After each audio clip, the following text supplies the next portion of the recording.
Fala aí pessoal, sejam muito bem-vindos a mais um vídeo aqui do canal e a mais uma aula do curso de Data Science com Python. A gente já está entrando na nossa aula 15 agora, então a gente já viu bastante coisa nesse curso. Eu vou deixar uma playlist completa aqui em cima para você conferir todas as aulas anteriores, caso você tenha perdido alguma delas.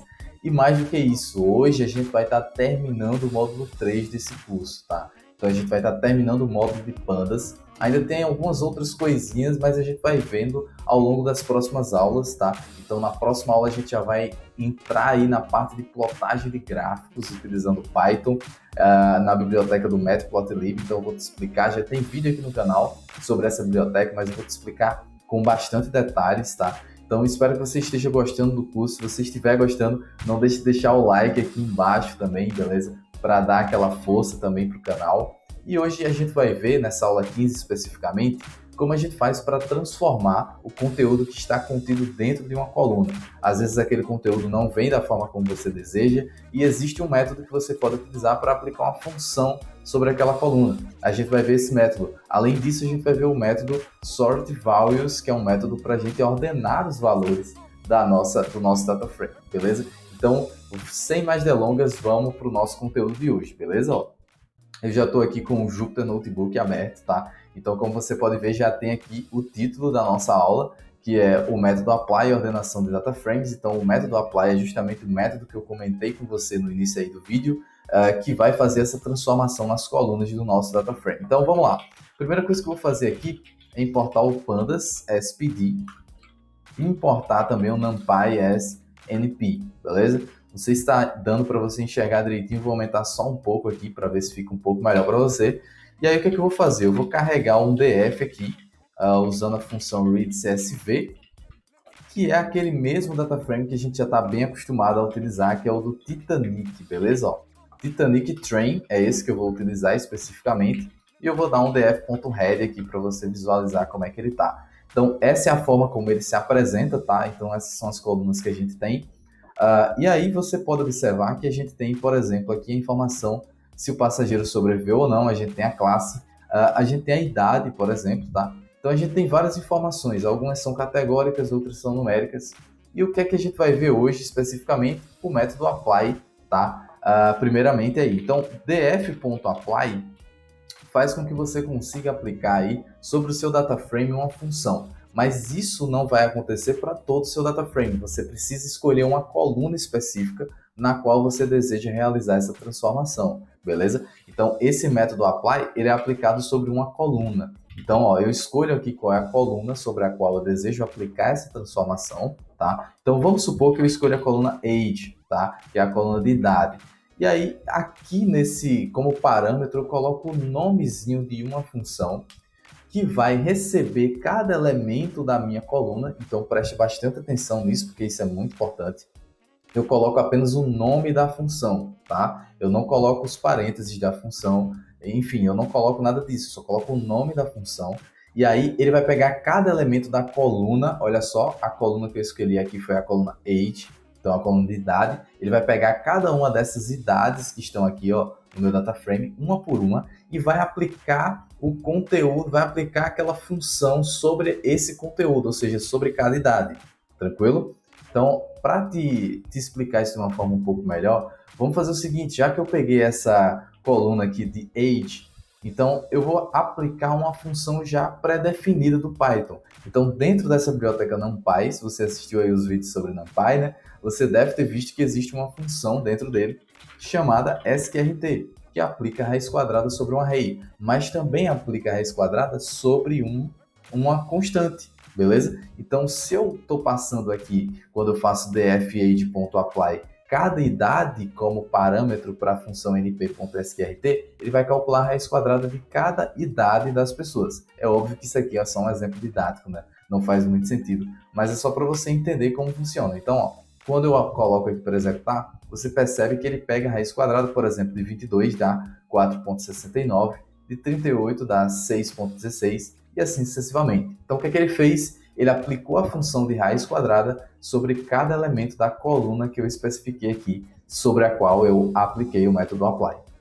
Beleza? Então, ó, não sei se isso ficou tão claro para você, mas não se preocupe que a gente vai ver outros exemplos. Então, ó, vamos lá. Eu posso aplicar também esse df sobre, por exemplo, essa coluna survived, beleza? Observa que essa coluna survived traz a informação a respeito da sobrevivência da pessoa, se ela sobreviveu ou não, tá? Então, 0 significa que ela não sobreviveu e 1 significa que ela sobreviveu. Então, vamos supor que eu quisesse alterar esse conteúdo, porque você observa que aqui tem 0 e 1. Vamos supor que eu quisesse alterar para yes e no, beleza?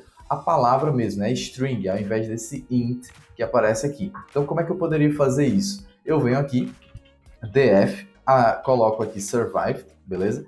Ponto .apply, e aqui eu vou ter que definir uma função. Não existe uma função pronta do Python, né? Como foi esse primeiro exemplo aqui que eu te dei, que foi só um exemplo didático. Não existe uma função que vai pegar um 0 e transformar para no e um para yes. Então, o que é que eu vou ter que fazer? Eu vou ter que criar essa função aqui. Então, eu venho aqui em cima, pode ser na mesma célula, não tem problema. Coloco df e vou colocar change survived como sendo o nome da função. Então, se você ainda não domina muito bem funções, já tem vídeo aqui no canal também falando como você pode criar funções, beleza? Então, qual é o parâmetro que eu coloco para essa função? Eu vou colocar aqui, vou chamar ele de elemento, mas lembra que é cada elemento da coluna. Então, ele vai pegar cada elemento da coluna e vai aplicar essa função que eu estou criando aqui em cima. Então, é apenas um parâmetro mesmo, 2 pontos, e aí eu aperto Enter, ele já dá o recuo para mim aqui no Jupyter, e eu vou dizer exatamente o que eu quero fazer com cada elemento dessa coluna Survived. Lembrando que eu estou aplicando sobre a coluna Survived, então eu tenho que olhar para ela e ver que ela só tem zeros e uns. Então o que eu vou fazer? Eu vou fazer simplesmente um if aqui, beleza? Para ser bem simples. Então se o elemento da minha coluna aqui for igual a 0, eu quero que ele retorne. Então, veja, você tem que usar o return, beleza? Não vai usar print ou coisas desse tipo, não. Porque o que você retornar vai ser aquilo que será substituído no teu elemento da tua coluna. Então, nesse caso aqui, se o elemento for 0, eu estou dizendo que eu quero que ele substitua, então eu dou um return, e aí eu coloco no, por exemplo. Então, eu estou dizendo, ó, se for 0, coloque no, ou seja, não sobreviveu. Tranquilo? E aí, do contrário, certo? Do contrário significa, obviamente, né? Se for 1, quer dizer que a pessoa sobreviveu. Então, eu vou colocar return yes, beleza? E aí, o que é que eu faço para fechar aqui? Dentro desses parênteses, eu coloco o nome da função que eu criei, change survived, beleza? Não sei se ele vai dar um autocomplete aqui. É capaz de ele dar um autocomplete depois. Deixa eu ver, survived. Bom, apertei o Tab, às vezes o Jupyter demora um pouquinho para completar, eu vou colocar para executar, e aí, ó, ele executou certo, mas depois ele deu autocomplete, então eu vou executar de novo. Beleza, agora foi. Então, olha o que aconteceu, olha que bacana isso aqui. A gente tinha 0, 1, 1, 1, 0, ou seja, a gente tem não, sim, sim, sim, não, beleza? Então, ó, se você descer aqui, os 5 primeiros vai estar exatamente isso aí. Não, sim, sim, sim, não. Beleza? Então a gente conseguiu justamente alterar o conteúdo da coluna utilizando o método apply. Bacana isso aqui, né? Bem legal mesmo.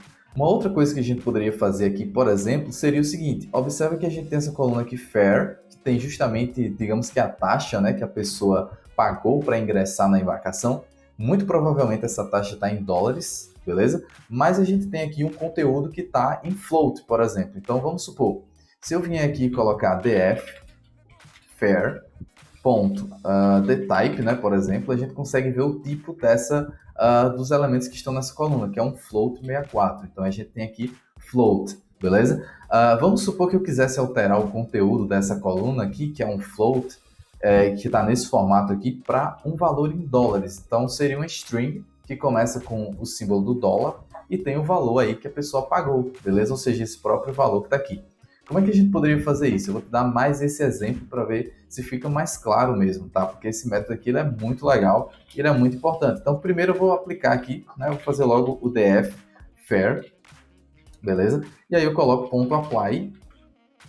E aqui, claro, eu vou ter que passar o nome da função que eu quero aplicar sobre essa coluna. Então, eu vou ter que criar essa função que eu vou chamar de change, mais uma vez, fair, beleza? 2 pontos. Aqui eu recebo o elemento, como sempre, que seria cada elemento dessa coluna fair, beleza? E aí agora eu vou pensar na lógica que eu vou desenvolver aqui, tá? Então, só lembrando de uma coisa, observa que quando eu apliquei aqui, né, fiz o df.apply, você observa que ele retorna para mim uma series, que é justamente essa coluna sobre a qual eu apliquei o apply, com as alterações que foram aplicadas pelo apply, beleza? Ou mais especificamente, né, pela função que eu passei aqui. Bom, se ele retornou para mim, significa que ele não salvou. Se eu quiser salvar isso aqui, eu tenho que lembrar de dizer, ó, df survived. Então eu teria que vir aqui, ó, df survived, e recebe df survived aplicada a essa função. Então tá entendendo aí mais ou menos o que eu estou querendo dizer com isso? Ó? Quando eu faço dessa forma, ele vai aplicar o método, né, a função que eu criei sobre essa coluna e já vai atribuir a própria coluna. De modo que, ó, se eu executo aqui agora, veja que ele não retornou mais nada. Se eu quiser testar aqui, eu faço df.head, beleza? Mais uma vez aqui. E aí a gente vai ver que o survived agora tem no e yes, tranquilo? Então, ó, do jeito que eu estou fazendo aqui com o df_fair, ou seja, aplicando essa transformação nessa coluna aqui, que tem a taxa, digamos assim, eu não estou aplicando sobre a própria coluna ainda, tá? Depois é que eu vou aplicar fazendo df_fair, recebe esse df_fair apply e o nome da minha função, tranquilo? Então vamos nessa, ó. O que é que eu quero fazer aqui? Observa que a taxa está nesse formato e eu quero colocar o símbolo do dólar. Eu posso fazer isso simplesmente fazendo ó, return, o próprio elemento, ou seja, o próprio conteúdo que está aqui, mas na frente, vamos supor que eu queira colocar o símbolo do dólar. Então eu posso colocar aqui o símbolo do dólar, mais o próprio conteúdo que está dentro dessa coluna. Mas lembrando que esse conteúdo aqui está no formato float. Então dessa forma aqui, não vai dar certo, ele vai dar um erro, porque ele vai tentar concatenar um string com um float. Então, o que é que eu preciso fazer aqui, né? Eu vou colocar um str para converter de float para string, beleza? Então, ó, quando eu faço isso, eu vou colocar aqui para aplicar o change_fair. Change_fair. E aí, aplicando, observa que ele colocou o símbolo do dólar na frente de todos esses elementos, ou seja, consegui fazer a transformação que eu queria. Então agora é 7,25 dólares e assim sucessivamente. E ficou bem legal, né? Só que, claro, se você quiser deixar isso aqui mais bonito, vamos supor aí com 2 casas decimais, você pode utilizar, eu no caso, né, utilizaria o format, né? Então a gente consegue fazer aqui uma string, colocar o símbolo do dólar, e aí eu coloco essas chaves. Então se você nunca usou o format, quando você quer usar o format, que é um método da string, você coloca essas chaves para dizer que nesse ponto aqui você quer colocar um determinado conteúdo, tá? E aí esse conteúdo vai ser passado justamente nesse método format, e aí você coloca aqui que é o elemento. Ou seja, eu quero pegar esse valor aqui, que está dentro, né, como elemento aqui da minha coluna fair, e quero jogar dentro desse espaçozinho que eu delimitei aqui por essas chaves, certo? Que eu abri e fechei. Se eu faço isso, observa que vai acontecer exatamente a mesma coisa que a gente já tinha antes. Mas qual é a vantagem, então, Alisson, de colocar o format? É que aqui no format eu consigo especificar o formato que eu quero que seja, como é que eu posso dizer, editado, né, digamos assim, esse conteúdo, essa variável que eu estou jogando dentro. Então eu consigo customizar ela do jeito que eu preferir. Então nesse caso aqui eu vou colocar 2 pontos, ponto 2f, que seria a forma de deixar esse float, porque eu já sei que esse elemento é um float, com 2 casas decimais apenas, tá? Então, ó, quando eu colocar para executar, olha que legal. Agora a gente tem o valor aqui em dólares e tem depois da vírgula, né? No caso, depois do ponto, a gente tem 2 casas decimais, beleza? Então, muito legal esse método, ele é muito útil e com certeza você vai precisar dele aí em algum momento nas suas aplicações, beleza? Agora eu vou falar sobre a ordenação. Então, para você ordenar, você vai utilizar o método que eu falei lá no início da aula, que é o sort values, beleza? Então, ó, se eu quiser ordenar o meu DF, sim, lembrando, né, aqui eu não apliquei essas mudanças ao próprio fair, beleza? Então, observa que se eu fizer um df.head aqui, tá? Então, desculpa, mas eu acho que é legal fazer esse adendo, né, digamos assim. Se eu fizer df.fair, você vai observar que continua com aqueles valores que não tem o dólar na frente, não foi aplicada a transformação. Então, mais uma vez, só para lembrar você, isso aqui é bem legal, por isso que eu estou fazendo questão de reforçar, você tem que aplicar a própria coluna que você aplicou a transformação, certo? E agora, se eu colocar para imprimir o df_fair, observa que dessa vez vai vir com o símbolo do dólar, ou seja, foi aplicada a transformação e ele substituiu dentro do próprio, da própria coluna que eu apliquei essa transformação, certo? Então, agora sim, vamos para a ordenação. Então, no que se refere à ordenação, é bem tranquilo. Você coloca o nome do seu data frame, .sort values, beleza? E aí, dessa forma aqui, eu só preciso especificar o quê? Ó, vou apertar Shift Tab aqui no Jupyter, ele mostra para mim os parâmetros. Como parâmetro, você tem o by. O by não tem um valor default, ou seja, você precisa especificar por qual coluna você quer ordenar. Faz todo sentido, você tem uma tabela com várias informações. Você vai ordenar por qual informação? Então você precisa passar isso. Vamos supor que no meu caso aqui, eu quero ordenar por idade, tá? Então, ó, by age, tá? Então eu coloco o nome da coluna aí como parâmetro by, certo? Depois a gente vê aqui que ele tem um ascending, que é um parâmetro que eu considero que é importante de te mostrar. Por padrão ele é true, ou seja, se você não colocar vai funcionar, só com esse parâmetro by já vai funcionar, tá? Então, existem outros parâmetros adicionais. Esse ascending é para saber se você quer ordenar na forma crescente ou decrescente. Por padrão é na forma crescente, como você está vendo, né? O ascending é true. Se você colocar false, ele vai na forma decrescente. Além disso, você tem o in place. Então, se você não coloca o in place aí igual a true, ele não vai substituir o próprio data frame, ou seja, ele ordena e retorna para você, mas ele não coloca dentro do próprio data frame. Então, seu data frame só é ordenado de fato, ele só vai ser ordenado, modificado, se você colocar esse in place. E além disso, a gente tem um kind, ou seja, qual é o tipo de ordenação que ele vai aplicar, que por padrão é o quick sort, mas se você descer aqui na documentação, você vai ver que tem também um merge sort, a gente tem um heap sort, que são outros algoritmos de ordenação aí bem legais, mas o quick sort, na minha opinião, ele já é muito eficiente. Se você for dar uma pesquisada, você vai ver isso. Então, geralmente eu não altero esse parâmetro, tá? Então, ó, se eu vim aqui by age e colocar para executar, você vai ver que ele vai ordenar aqui, ó, o nosso data frame pela idade, começando aqui daqueles que têm a menor idade. Então você percebe que tem realmente algumas idades aqui que não fazem muito sentido. A gente já discutiu isso em aulas anteriores. E aqui ele termina pelo none, né? Porque o none é um not a number, então ele vai colocar aqui no final do data frame. A gente pode até tirar esse none. Deixa eu chamar aqui de df sort, tá? Eu vou chamar de df sort e vou atribuir. Então, olha só, eu ordenei pela idade e atribuí a uma nova variável, um novo data frame chamado df sort. Se eu vier aqui e colocar dfsort.head, você vai ver que é o ordenado, beleza? Mas como a gente viu, vou até tirar esse head aqui. Como a gente viu, ele não tá, no final aparece esse none, tá? Então o que é que eu vou fazer? Vou colocar dfsort.dropNa. É óbvio que ele não vai excluir somente aquelas idades que são none. Ele vai excluir também, ele vai acabar excluindo outras colunas, né, outras linhas que tenha pelo menos uma coluna com valor none. Então a gente já viu isso em aulas anteriores, tá? Se você está meio voando, é bom você dar uma conferida nessa aula sobre tratamento de dados ausentes, beleza? Então, ó, aqui a gente observa que ele realmente tirou o que era none. Observa que agora aqui embaixo a gente consegue ver, né, as idades que são mais altas, né, maiores, digamos assim, que seria aqui a 80, aquela que é maior. Então você observa que ele realmente ordenou na forma crescente, tá? Eu vou criar aqui um novo dfSort, que vai ser o sort values. Vou pedir para ele ordenar pela coluna age mais uma vez, mas agora eu vou mudar o ascending. Então eu vou colocar um ascending aqui que vai ser false, né? Então ele por padrão é true, vou colocar false. Quando eu fizer isso, se eu vier aqui colocar dfSort para imprimir, você vai ver que ele vai começar da maior idade, ó, que seria 80, certo? Da idade com o maior valor, e vai até a idade de menor valor. Mas lembrando que o none ele vai deixar no final. Então se você quiser ver isso, mais uma vez você vai ter que dar um dfSort.dropNa, beleza?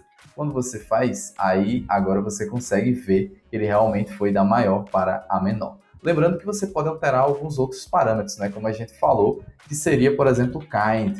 Então eu posso colocar aqui, ao invés do quick sort, o merge sort, que é um outro parâmetro aí de ordenação. Você percebe que ele dura mais ou menos o mesmo tempo, o mesmo intervalo de tempo para fazer isso. Então não tem muita diferença e o resultado é exatamente o mesmo. Então, assim, eu não te recomendo alterar o kind, o tipo, né, da ordenação. Somente esses dois parâmetros que eu te mostrei, eu acredito que já são mais do que suficiente aí para as suas aplicações, beleza? Então, se você gostou do vídeo, não esquece de deixar o like aqui embaixo. Não deixe de acompanhar também lá a turma do Google Sala de Aula, o canal do Telegram, o grupo do Telegram, beleza? Tudo isso está aqui na descrição, tem vários links, dá uma conferida.